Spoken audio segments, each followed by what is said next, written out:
Vous avez parlé de anticipation et de spéculation.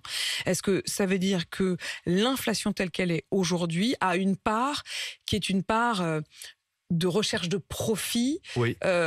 sur le dos des Français à un moment où, au contraire, on doit tous faire un effort et se serrer la ceinture? Oui, la moitié des hausses demandées ne sont pas transparentes, elles sont suspectes.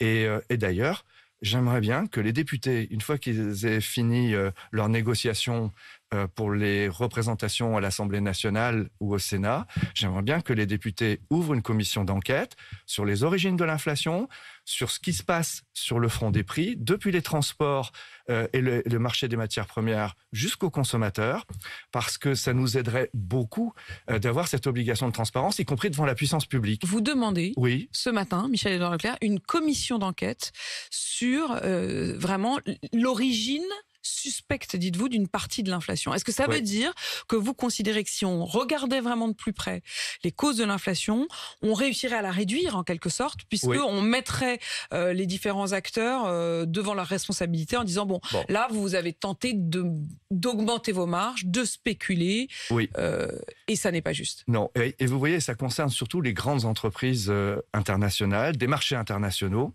Vous pensez à quoi? Dites-nous, parce qu'on comprenne. Quand vous voyez que tous les fournisseurs arrivent avec des factures de transport en augmentation de 15, 20, 30%, et notamment les prix des conteneurs qui ont augmenté de 30%.